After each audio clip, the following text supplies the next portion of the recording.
So, kamusta po mga ka-Streetwise? Ako po si Takero Miyamoto at welcome po sa aking munting channel. So mga kababayan, nagtatahulan po ngayon itong mga aso ni Duterte. At isa na nga po dito, itong dating spokesperson niya, si Sal Panelo. Oh. So kanina po, tinanong po si Sal Panelo ni Corina Sanchez kung meron bang illegal dun po sa ginawa ng mga congressman po natin, dun po sa impeachment complaint. Na magiging impeachment trial na po. So tinatanong nga po si Panelo kung meron bang illegal na ginawa itong mga congressman. So sabi niya wala. So ang point ko dito, bakit ka nagrereklamo? Wala naman palang illegal doon.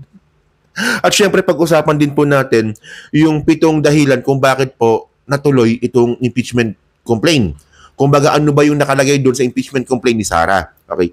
So una, ito muna itong interview ni Panelo kay Corina Sanchez. So, ito, panoorin natin to Tungkol pa rin sa impeachment ni Vice President Sara Duterte, makakausap naman natin ngayon, dating Chief Presidential Legal Counsel, Sal Panelo. Magandang gabi po sa inyo, Attorney Panelo. Magandang gabi po, Corina. Yes, sir. Nabanggit po ninyo na railroaded itong impeachment ni VP Sara. Ano po ang inyong ibig sabihin? Obvious naman di ba? So 100 plus, 103 lang ang kailangan nila. Saka ang bilis. Pina-stampay nila ng isang buwan. When I was within less than 24 hours, agad. Pero dito po sa pinaka-proseso, may nakita po ba kayong mali o wala po sa lugar o hindi naaayon sa batas? Well, in the first place, dapat hindi pinayan yan. Kasi alam naman natin na propaganda lamang yan. Alam natin, yung pinaka-main ground nilang confidential funds, hindi nga dapat maging ground yan sapagkat wala pang pinal. Tinatanong si Panelo kung meron bang wala sa lugar, kung meron bang labag sa batas, dito po sa ginawa nga po ng mga congressman. So wala. Wala siyang sinagot Oh. So ayun ang problema. Bakit kayo nagrereklamo na ni-railroad yung impeachment complaint na magiging impeachment trial na nga, na in the first place, ito po ay naayon sa batas. Dumaan po ito sa proseso. Oh. So ngayon nagiging abogado ka na ni Sara. So about sa confidential fund, no? Ang dami po, no? Unang-una, na-flag po si Sara Duterte ng COA. At hindi niya po ito naisagot ng maayos. Ngayon, yung sinasabi dito ni Panelo, na meron daw pong report ng COA na walang anomalya dun po sa pondo ni Sara Duterte. Nasaan yun? Nasaan yung sinasabi ninyo? Ayan na naman ang problema sa inyo. Nagsisinungaling na naman kayo para lang makapanloko ng tao. At ang problema dito, madaming naniniwala sa inyo. Nasaan po yung sinasabi ni Panelo na wala daw pong misuse of funds si Sara Duterte base sa COA? Wala pong ganun. Walang ganun. Niloloko nyo mga tao Meron silang isang nilabas na dokumento Pero, hindi yun Proseso ng Proseso ng pag-audit yun Kasi continue nga natin, sige. So may nakita po ba kayong mali o wala po sa lugar o hindi naaayon sa batas? Well, in the first place, dapat hindi pinayan yan. Kasi di ba? Walang masagot, di ba? Walang masagot. Natanong ka nga, ulitin ko lang tinatanong ka kung meron bang labag sa batas, wala. O wala kang sinagot. So, ibig sabihin nun, walang problema yung impeachment complaint. Okay? Propaganda lamang yan. Alam natin, yung pinaka-main ground nilang confidential funds, hindi nga dapat maging ground yan sapagkat wala pang pinal na desisyon ang COA noon. At meron na nga mga lumabas na desisyon ng COA na walang irregularidad kaugnay sa confidential funds. And halos lahat ng complaints diyan nakatutok. Yes, sir. Nasaan yung sinasabi mo? Ito panloloko muna naman to Panelo Kung ginagawa nyo dati, kung nagagawa nyo dati yan, nung panahon ni Duterte na niloloko nyo yung mga tao, iba na po ngayon. Hindi na po uto-uto yung mga tao tulad nung panahon ni Digong. Tandaan nyo mga kababayan wala pong ganun. Wala pong sinasabi ang COA na walang misuse of funds si Sara Duterte. Una sa lahat mga kababayan, yung ginamit lang ni Sara Duterte, yung papeles ng AFP para sa kanyang youth seminar, yun palang illegal na yun. So, kailangang sagutin yun ni Sara Duterte sa impeachment trial sa Senado. So, di ba? Continue natin. Sige. Haba pa po itong proseso pa lang ito, dahil magkakaroon pa ho ng hearing. So kayo po ay parang positibo na ito po ay madedepensahan ng bise at ng kanyang kampo. Oh, definitely. Si VP Sara is ready to face the impeachment and should face it courageously. Teka, so ito yung problema kasi. Ang punto ko dito, nagrereklamo tong mga DDS na bakit daw gagastusan, bakit daw po paglalaanan ng oras itong impeachment trial ni Sara. Well, in the first place, kasalanan ni Sara yan. Kung sinagot na po ni Sara Duterte sa simula pa lang, yung mga issue na binabato sa kanya, edi sana hindi na umabot sa impeachment trial. O ngayon, papaabutin nyo pa talaga.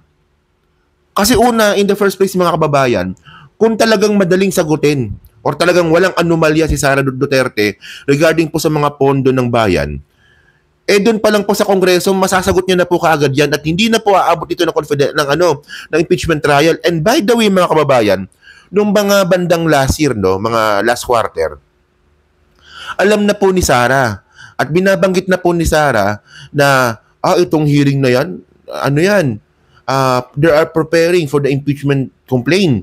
O yun naman pala alam mo na pala ba't pinaabot mo pa ng impeachment trial? Ayan ang bobo kasi.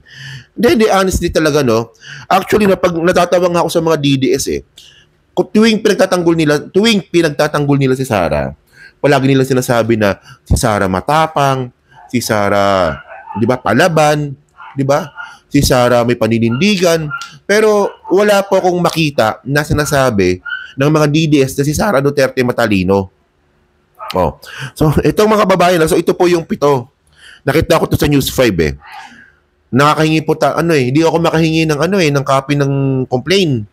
Alam niyo naman mahina tayo sa Congress, di ba? Di ba? Kupal kasi mga staff doon So ito yung mga congressman okay. Pero yung mga staff doon, yung iba doon kupal So ito mga kababayan, okay.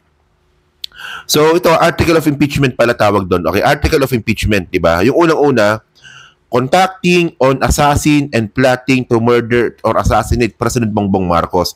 First Lady Lisa Marcos, House Speaker Martin Romualdez, as publicly admitted by her in a live broadcast. Actually, mga kababayan, dito pa lang, may hirapan na po si Sara Duterte kung paano niya ipagtatanggol yung sarili niya. Kasi, tinanong ulit si Sara Duterte sa isang interview, ang sabi niya, I'm not joking. Totoo daw yun.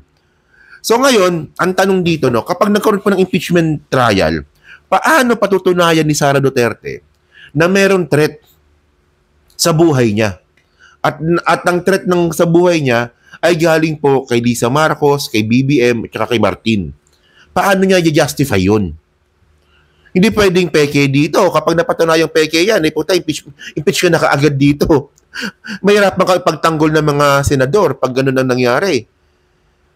O, di ba? Kasi sabi ni Sara, di ba? Nag-threat ako kasi may threat sa buhay ko. Ngayon, paano mo patutunayan na meron threat sa buhay mo? Di ba?